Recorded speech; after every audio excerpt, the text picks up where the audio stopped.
So I guess we'll start with the first question. That is, what inspired you to join the military?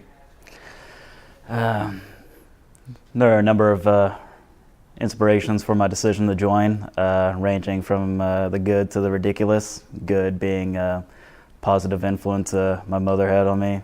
The ridiculous being too many video games. If I had to boil it down, though, I would boil it down to three primary reasons.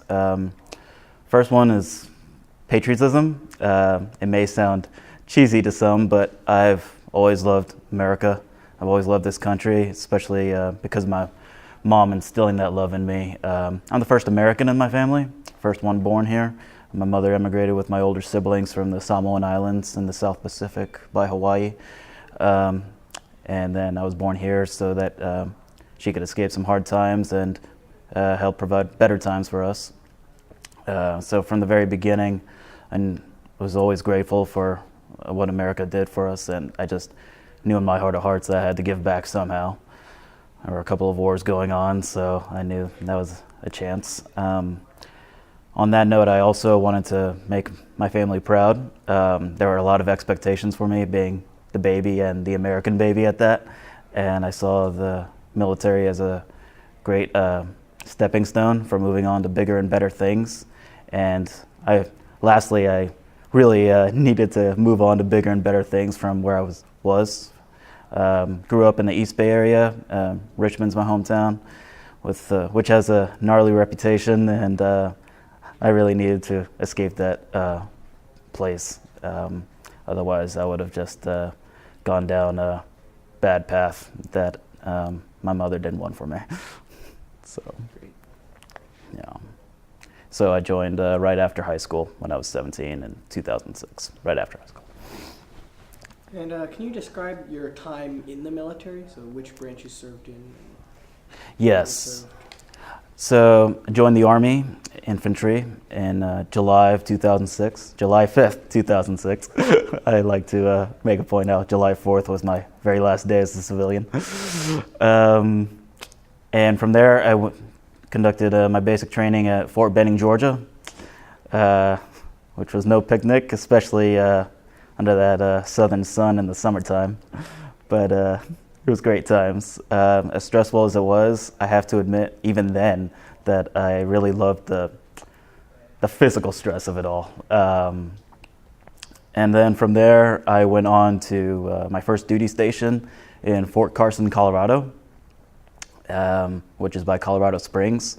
And I was quite lucky because, to the best of my knowledge, it remains the most requested duty station in the continental U.S., and for good reason, because it has great natural beauty, great for outdoor activities like hiking, skiing, etc., and full of great people too. Did training there before deploying to Iraq for all of 2007. That was during the so-called surge during George W. Bush administration, and I was in Ramadi, which is in Anbar province, part of the so-called Sunni Triangle. So we didn't have to worry too much about intra-factional fighting between Sunnis and Shias, but for that reason, they focused all the action on us. A lot of small arms fire and roadside bombs, or IEDs, improvised explosive devices. It's definitely the most strenuous time of my life, but because of that, it was also the best time of my life because I made the best friends I've ever had. I still stay in touch with them.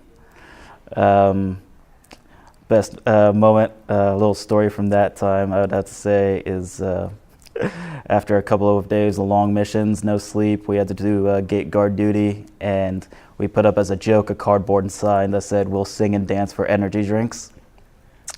It was a joke, but people coming in and out called us out on it. So my sergeant and I improvised a performance of the disco classic "I Will Survive."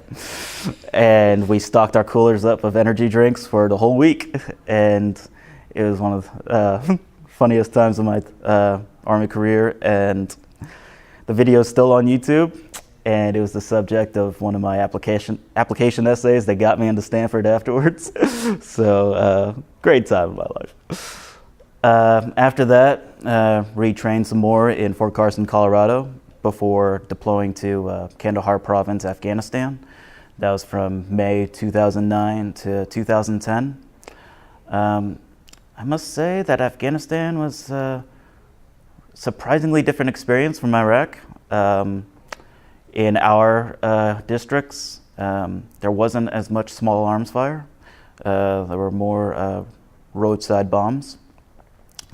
And it was difficult to adapt to that at first, especially being in infantry.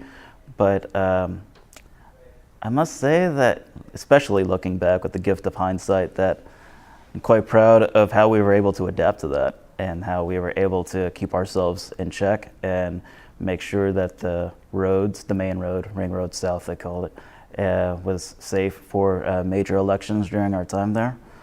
And not as many casualties for our side, thank goodness.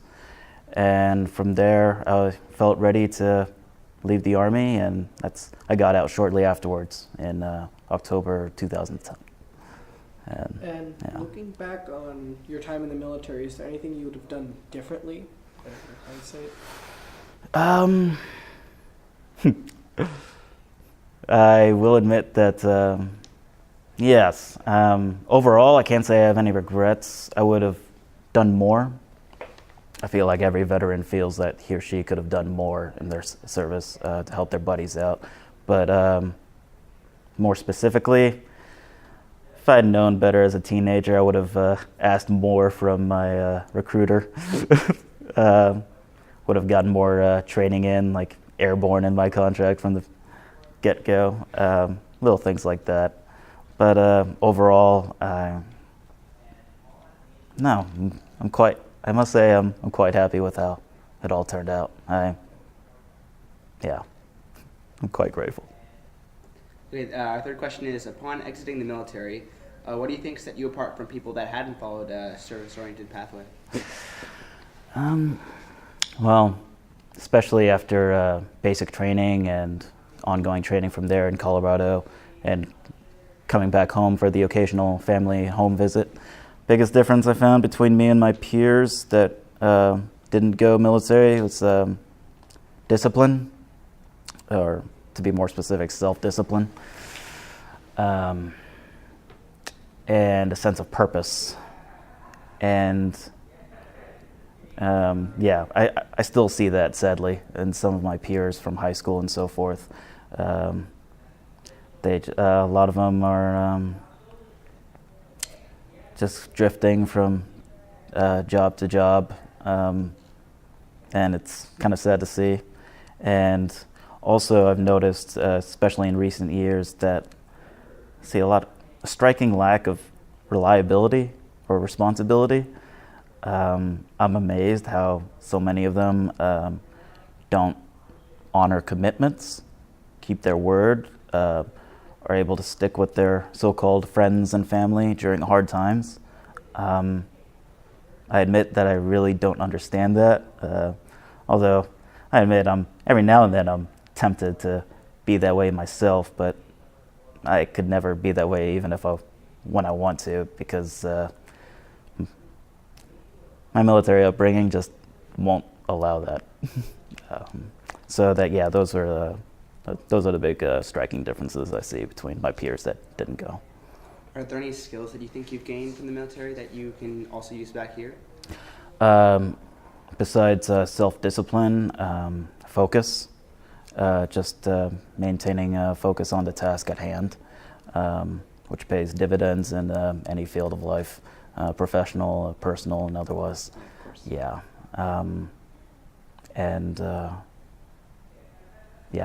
Determination, just acting with purpose, that's overall. So how has military service impacted your career and your commitment to public service and other aspects of your life? Well, for one, I don't think I would have a career of any sort if it weren't for my time in the military.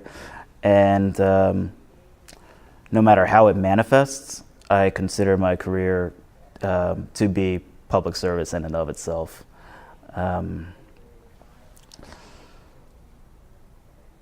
For one, the big thing is that military service allowed me to pursue higher education, being the first one in the family to go through college. And I was able to pursue that with a combination of VA disability benefits and the GI Bill. Started out at a community college and was able to transfer from there to Stanford, where I completed my undergraduate studies. Unequivocally, I would not have been able to get to Stanford without my time in the military, besides being quite the resume builder in a practical sense, as far as distinguishing myself from others with valuable training, experience, leadership, etc. It just, again, I keep using that word, purpose. It gave me that. It instilled that in me, and it drives me wherever I go. And currently, I'm still at Stanford, actually, not studying. I'm program coordinator for the Medicine and the Muse program in the Center for Biomedical Ethics. I get to pull together interesting folks on both the so-called fuzzy and techie sides, whether they're computer science or bioengineering folks, and also the literature side, and for them to bring it all together for the medical school curriculum, which is awesome and very humbling. But I'll be starting law school, most likely in Washington, D.C. this August. And even though I'm not wearing the uniform anymore, I'm going to law school because I still feel obliged to serve and give back, even more so, actually, because every day I realize just how much we have here, and it's only right to give back. So I'm going to keep doing that. Do you have any advice for young people today in relation to the importance of public service? Well, first of all, that it's worth it. And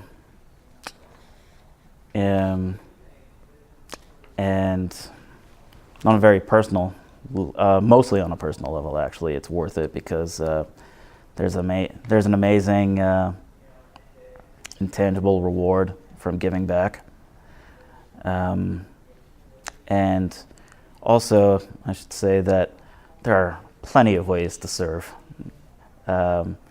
whether it's local, state, or federal. Of course, I'm biased towards military service because of how much it's done for me and how much it's allowed me to do for others.